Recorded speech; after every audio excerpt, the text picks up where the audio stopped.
Subscribe now. Hit the bell icon for best political destruction. This one question about family secrets triggered the most explosive meltdown in live television history.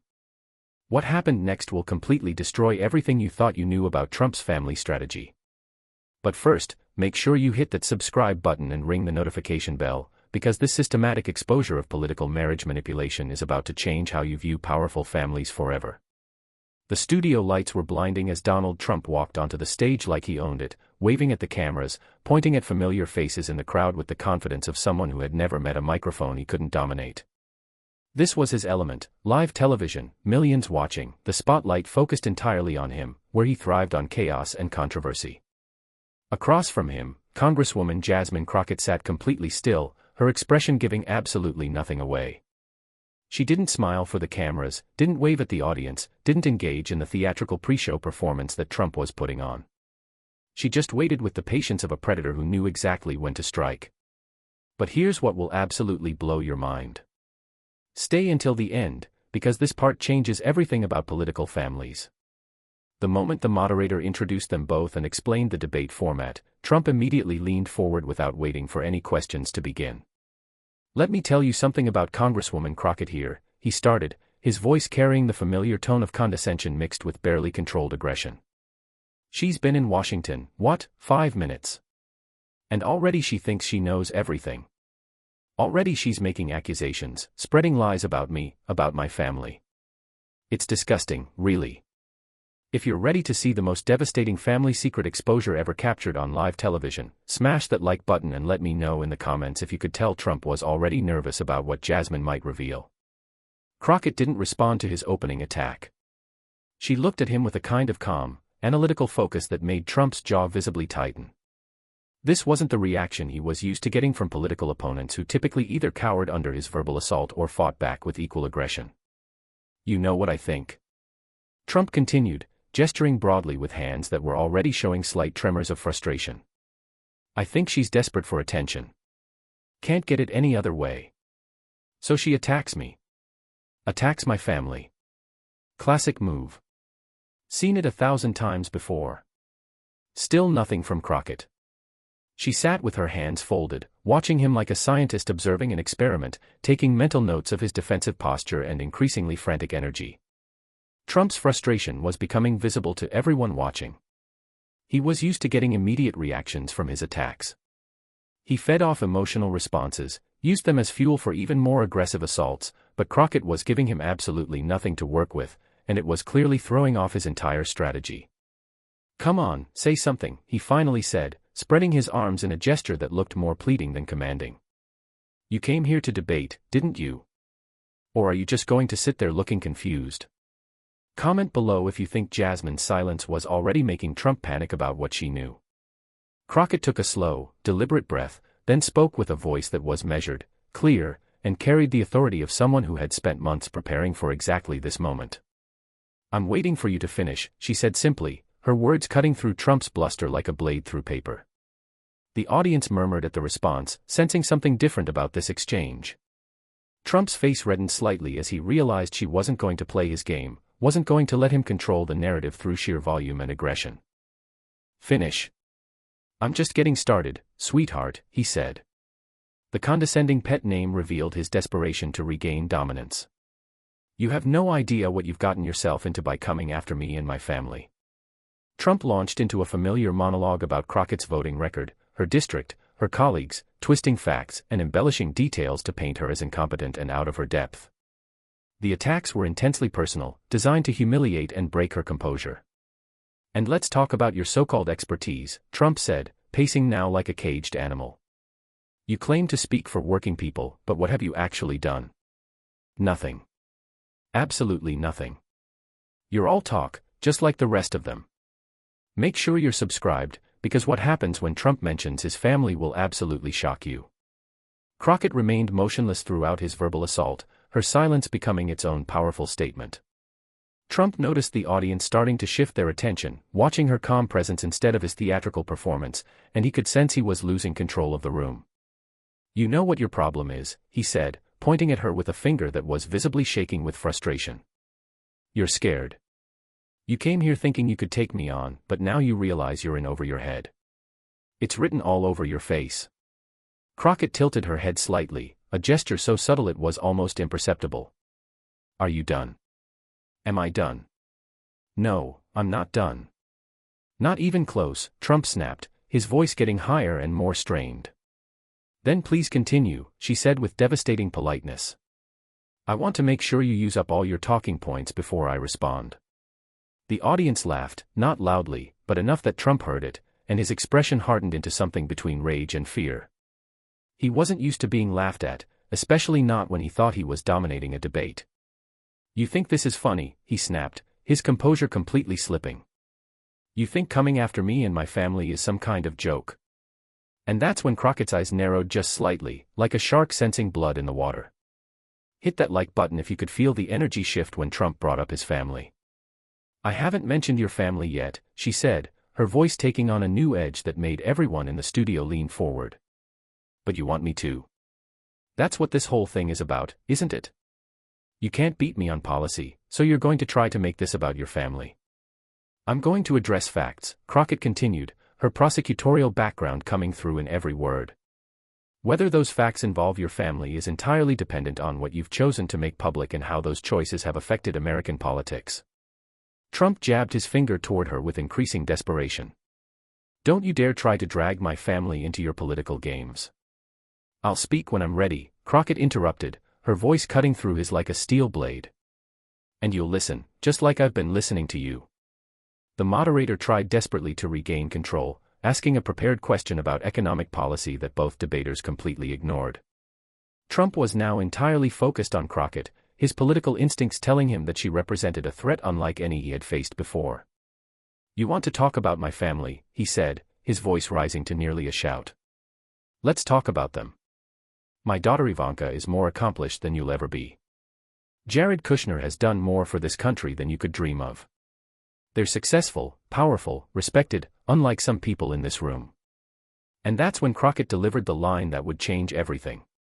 Tell me in the comments if you think Trump walked right into Jasmine's trap by bringing up Ivanka and Jared. Ivanka and Jared, Crockett said, nodding slowly. Yes, I do want to talk about them. Something in her tone, clinical, prepared, absolutely confident, made Trump pause mid-gesture. It wasn't aggressive or emotional. It was the voice of someone who had been waiting for exactly this opening and had prepared extensively for it. What about them? He asked, trying to sound dismissive but not quite managing to hide the uncertainty that was creeping into his voice. Their marriage, Crockett said simply. The studio went completely quiet. You could hear the cameras adjusting focus, the subtle hum of electronics, the collective intake of breath from an audience that sensed they were about to witness something unprecedented in political television. Trump forced a laugh that sounded hollow and desperate.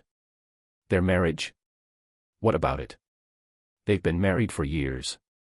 They have beautiful children. What kind of disgusting insinuation are you trying to make here?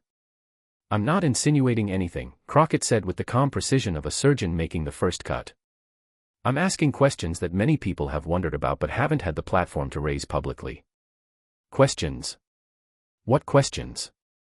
Trump's voice had gone up half an octave, betraying the panic he was trying to hide. Subscribe and hit that notification bell, because the marriage secret Jasmine reveals next will blow your mind. Crockett leaned forward slightly, her movement deliberate and controlled. Questions about timing, about convenience, about why certain arrangements were made when they were made, and how those arrangements have served political purposes beyond the personal. Trump's face was turning a deeper shade of red, and sweat was becoming visible on his forehead despite the air conditioning. This is sick. This is absolutely sick. You're attacking my daughter's marriage on live television. I'm examining the political implications of a relationship that has directly influenced American policy and benefited from unprecedented access to power, Crockett responded, her voice never rising above conversational level while Trump's grew increasingly shrill. They're in love. Trump shouted, his hands gesturing wildly. They have a family. I'm sure they do, Crockett said with devastating calm. But I'm talking about why that marriage might serve purposes beyond the personal. Why it might function as what political strategists call a protective narrative. Trump started pacing faster, his carefully crafted television persona crumbling in real time. This is what the left does. They can't win on ideas, so they attack families. They make up conspiracy theories. They spread lies and hatred.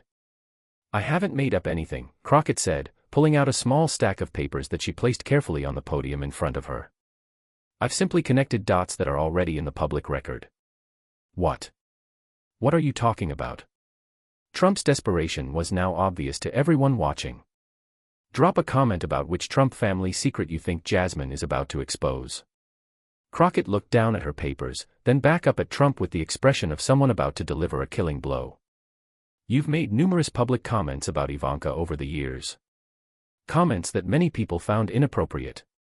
Comments that raised eyebrows across the entire political spectrum. Trump's jaw clenched so hard that the muscles were visible on camera. I've always been proud of my daughter. There's nothing wrong with that. Proud is one thing, Crockett said, her voice taking on the tone she had used as a prosecutor building a case. But your specific choice of words in multiple interviews, on multiple occasions, across multiple decades, went far beyond typical parental pride. That's a lie. Trump shouted, but his voice cracked slightly. I can cite them if you'd like. I have transcripts right here, Crockett said, tapping the papers in front of her. Trump's hands were shaking visibly now, and his usual confident posture had completely collapsed. This is character assassination. This is exactly what I expected from someone like you. These are your own words, Crockett countered with devastating precision. And what I'm suggesting is that the marriage between Ivanka and Jared, which happened to occur at a very convenient time politically, may have served as a way to redirect attention, to normalize certain dynamics, to create what political strategists call a protective narrative around uncomfortable truths. Make sure you're subscribed, because Jasmine's theory about the marriage being a political shield will absolutely destroy Trump.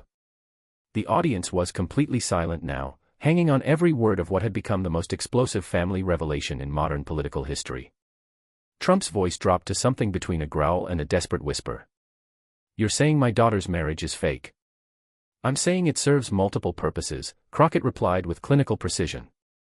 Personal, yes, but also strategic, political, protective. And I'm saying that the American people deserve to understand when family relationships are used as political tools. Protective of what? Trump asked, though his expression suggested he already knew the answer and was terrified of hearing it said out loud. Crockett set down her papers and looked directly at him with the steady gaze of someone delivering a final judgment. And that's when Trump completely exploded. This is insane, he screamed, his face turning purple with rage.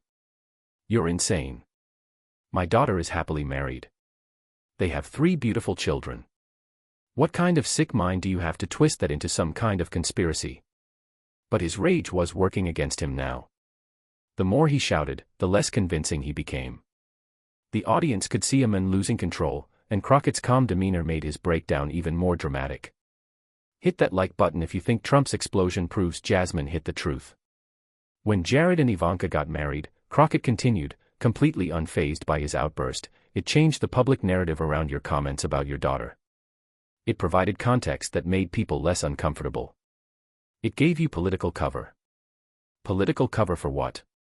Trump demanded, though his voice was now hoarse from shouting. For comments that cross lines, Crockett said simply, for behavior that made people question your judgment and your boundaries, for relationships that don't follow normal family dynamics. Trump pointed at her with a hand that was shaking with fury. You are disgusting. You are sick. This is the lowest thing I've ever seen in politics, and I've seen a lot. The public has a right to understand the relationships between power, family, and political strategy, Crockett said, her voice never wavering, especially when those relationships result in family members holding positions of enormous influence without proper vetting or qualifications. Jared was qualified. Ivanka was qualified. By what measure? Crockett asked, raising an eyebrow. What made them qualified for top security clearances, for reshaping Middle East policy, for representing American interests abroad, for accessing classified information that career intelligence officers couldn't access? Trump's response was completely incoherent, a mixture of shouting and half-formed sentences as he lost all semblance of control. He was melting down on live television, and everyone watching could see it happening in real time. Tell me in the comments what you think Trump is most afraid of people finding out about his family.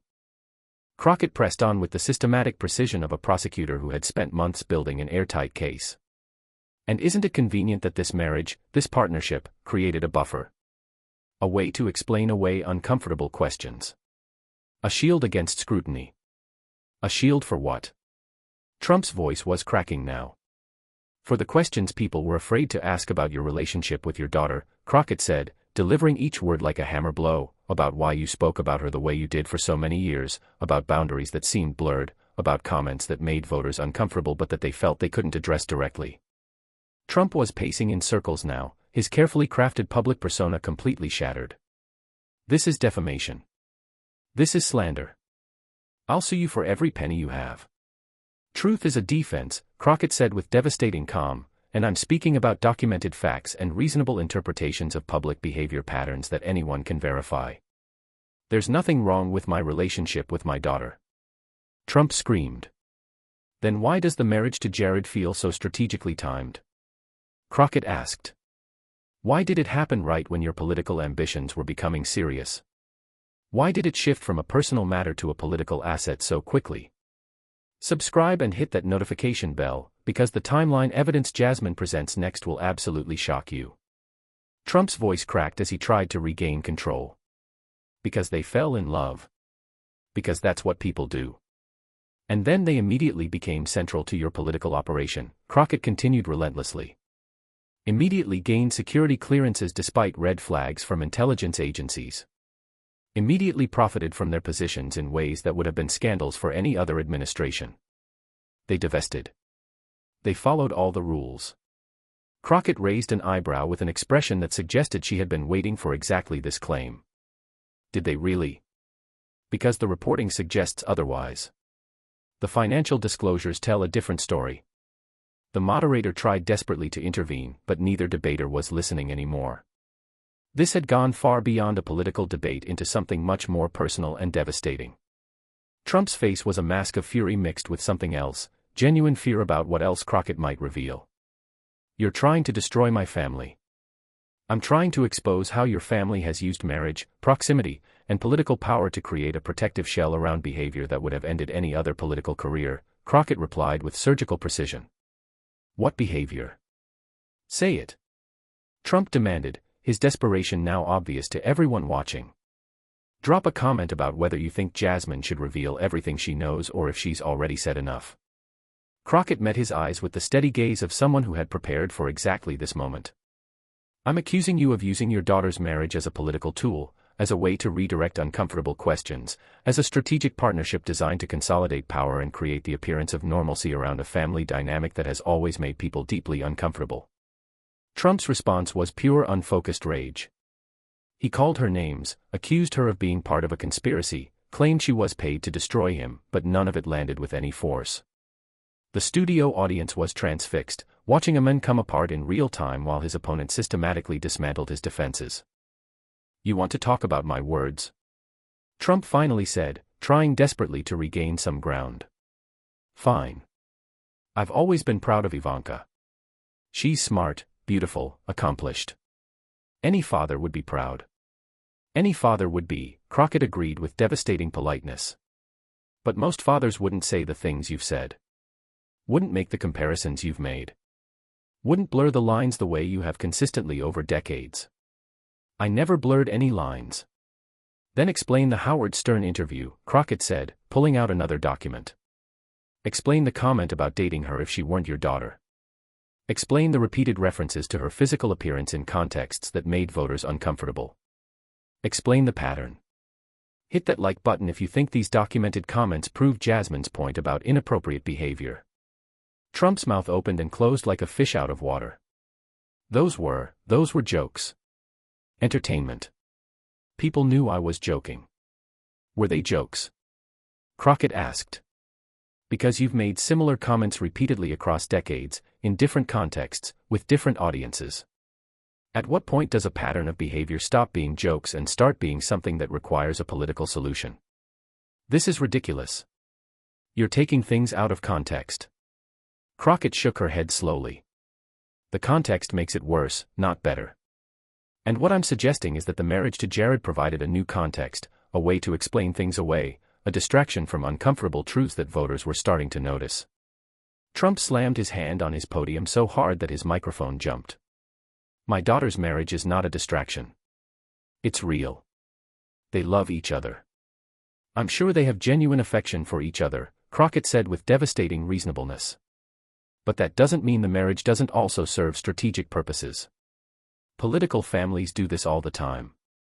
They create alliances. They build power structures through relationships. The Kennedys did it. The Bushes did it. And you've done it. This is sick. You're sick, Trump said. But his voice had lost all its force. Make sure you're subscribed, because Jasmine's final theory about how the marriage solved multiple problems will blow your mind. I'm asking questions that need to be asked, Crockett said, gathering her papers with calm efficiency. Here's what I think happened.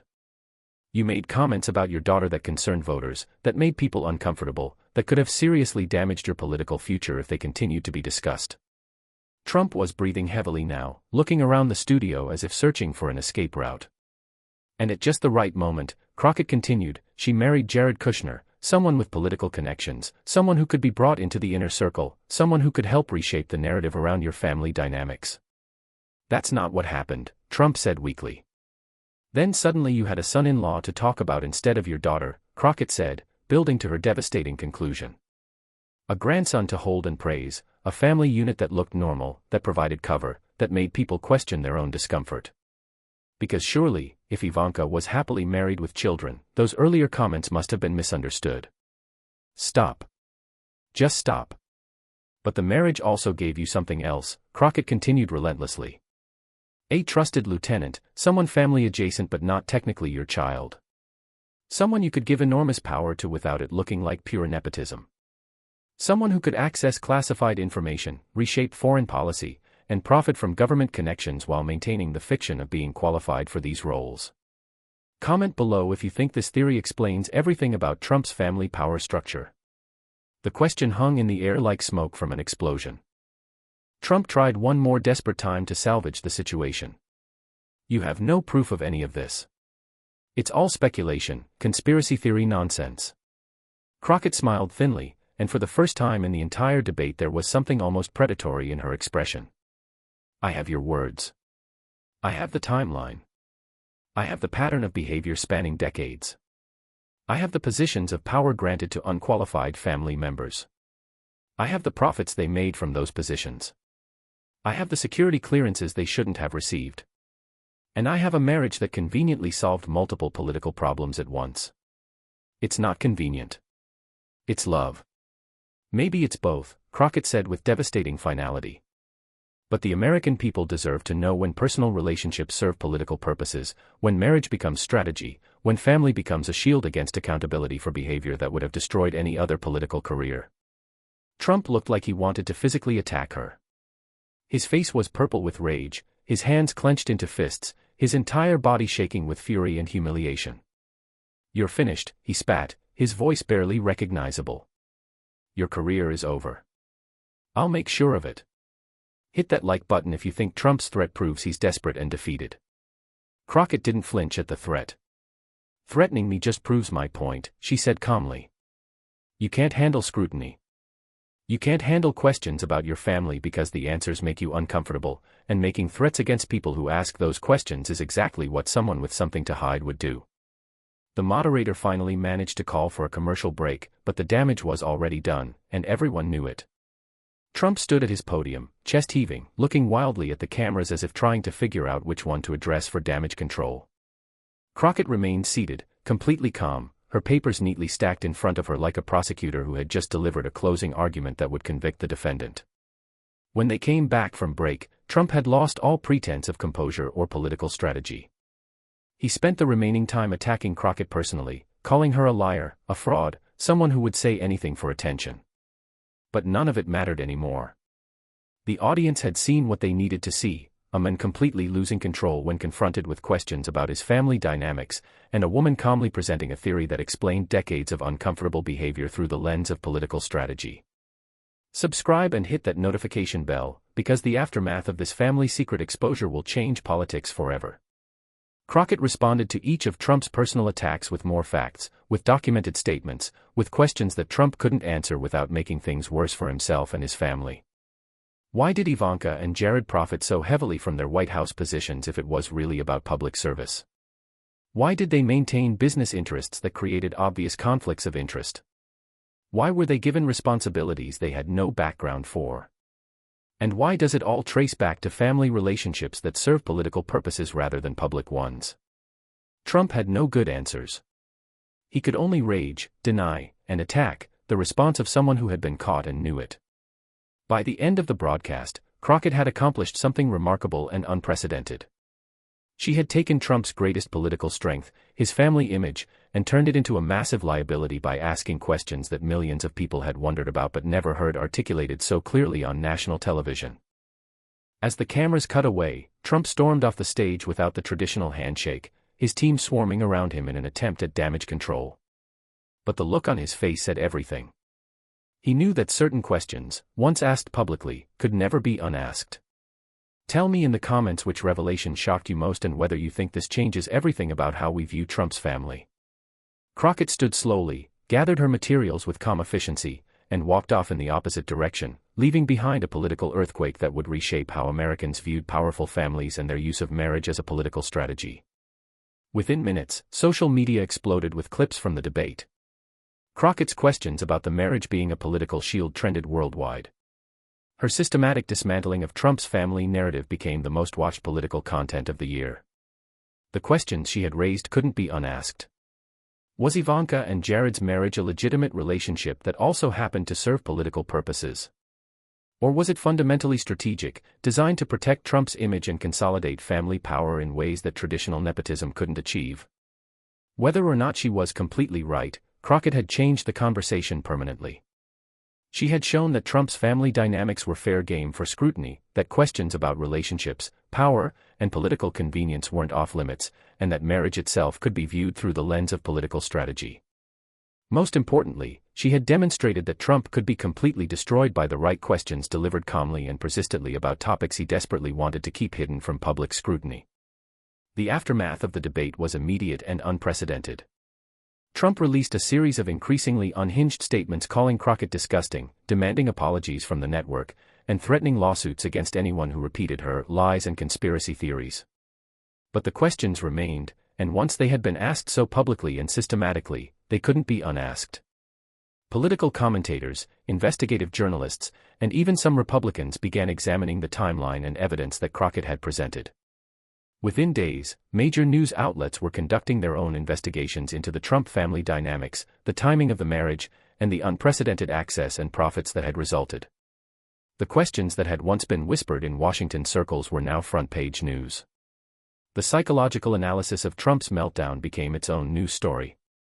Mental health experts noted that his reaction suggested someone who had been confronted with uncomfortable truths he couldn't refute, leading to what psychologists called a narcissistic collapse. The security clearance issue that Crockett had raised gained particular traction. Career intelligence officials began speaking anonymously about their concerns regarding the clearances granted to Jared and Ivanka despite red flags that would have disqualified any other applicants. The financial investigation that followed revealed even more concerning patterns. Forensic accountants discovered that the profits Jared and Ivanka had made from their government positions exceeded what had been publicly reported, including business deals that seemed to be directly connected to their access to foreign leaders and classified information. The political impact was equally dramatic. Trump's approval ratings dropped significantly among suburban voters, particularly women, who found Crockett's questions about family dynamics and inappropriate behavior resonating with their own concerns about power and accountability. The transformation in how Americans viewed political families was perhaps the most significant long-term impact of the debate. The questions Crockett had raised about strategic marriages, protective narratives, and monetized nepotism became standard ways of analyzing political dynasties. Citizens began demanding more transparency about family relationships, financial arrangements, and the qualifications of family members who received government positions. The era of simply accepting nepotism as a normal part of politics began to end. Most importantly, Crockett had demonstrated that even the most powerful political figures could be held accountable through systematic questioning, thorough preparation, and the courage to ask uncomfortable questions about topics they preferred to keep hidden. If this explosive revelation of family marriage secrets has shown you how powerful families use personal relationships as political weapons and how the right questions can expose even the most carefully constructed public images, make sure you subscribe to this channel and hit that notification bell. And this is exactly what happened after Trump's meltdown. The investigation into family corruption that followed will absolutely blow your mind. Click the link to see how Jasmine's courage to ask forbidden questions triggered the biggest family scandal in political history. Share this video with anyone who needs to understand that in politics, sometimes the most personal relationships serve the most strategic purposes.